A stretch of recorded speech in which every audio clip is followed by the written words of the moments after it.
KC transcription number 89. The honorable members who have spoken before said that the small growers get the correct price from the board. This is not so. The entire bulk of the profits they make in the home market and in the foreign market is kept by the bigger growers who dominate this coffee board. The price they get is more than what they pay to the small growers.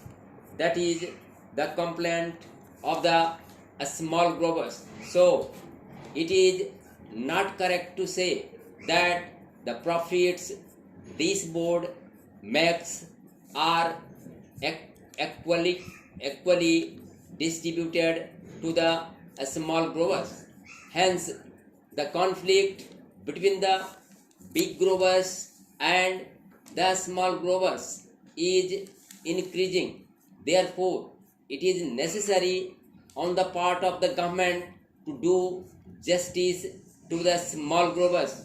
The government thinks that by taking powers for nominating the president of the board, it is able to do justice to the small growers. The number of the small growers is 34,000, while the number of the big growers is 590. Most of the seats reserved for the growers in the last board were monopolized by the big growers. The majority of the seats were held by the big growers, and the number of seats the small growers got was very meager. It was not more than 4. If my recollection is correct, what the government should have done was to give equal representation to the small growers. They should have asked the growers to return their representatives or to give a panel of names from which government could have chosen some. The choice of the representatives should have been left to the respective organizations. If there was no organization for the small growers, government should have asked them to organize one separately and then send in their representatives. Our friends said that the representatives of the small growers were there on the existing board. It is true that I know the practice of these big growers or big industrialists having given membership to the smaller fry on their organizations. They don't allow them to express themselves. The chairman or the man who holds sway of the board sees to it that all the members agree to what he dictates.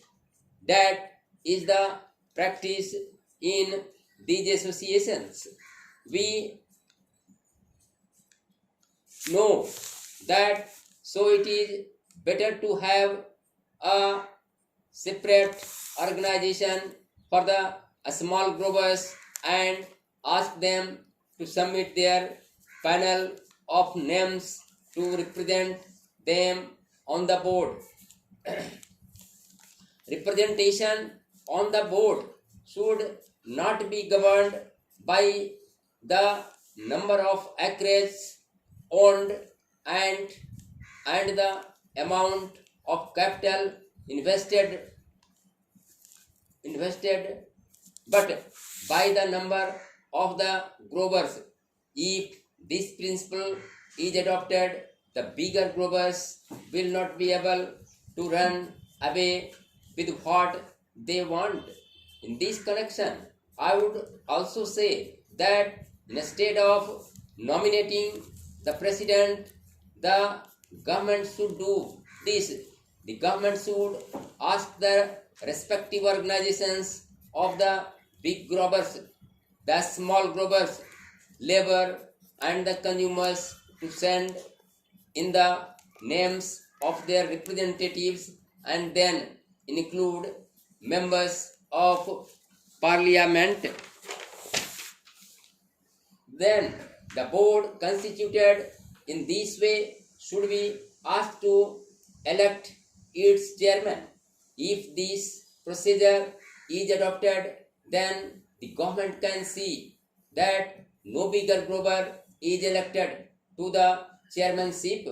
In that case, only a man who can command a majority in the board will be elected, and that man will see to it that justice is done to all the interests concerned. But here the government, in the name of asking over control of the industry, wants to bureaucratize the whole industry.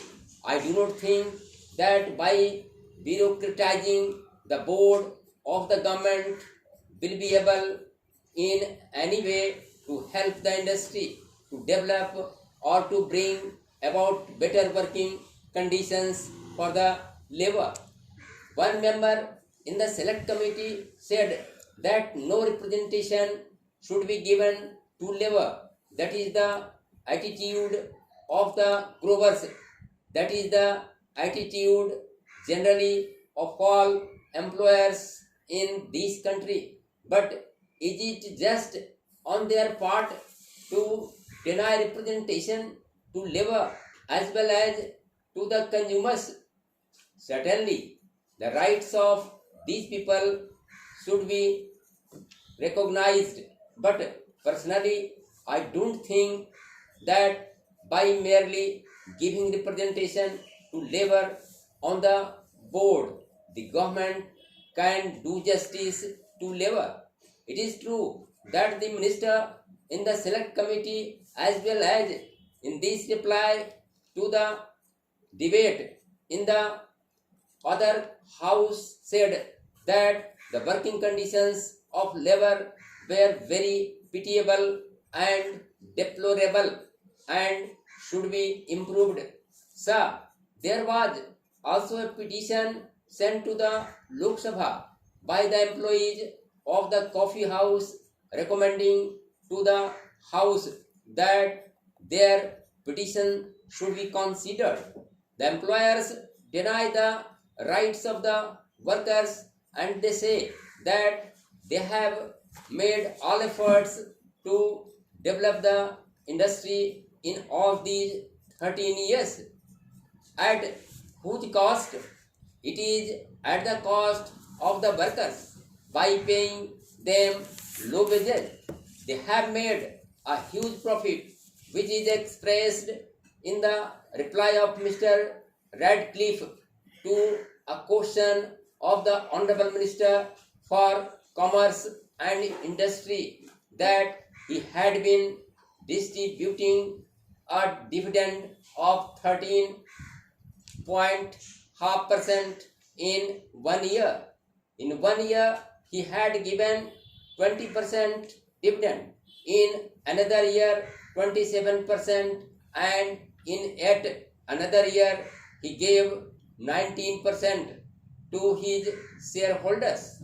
At the same time, this big dividend is after denying expenses including depreciation, taxation, reserve fund and reserve fund to capital invested.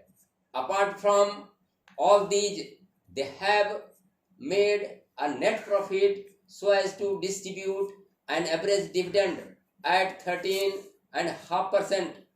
Can anybody imagine that such an industry should be allowed to distribute this high dividend at the cost of the poor labor who actually produced this this profit? Certainly, at the cost of the poor labor and the people, they have got this profit. The coffee houses are getting coffee at the rate of rupees 210 per CWT. At the same time, how do they sell coffee there?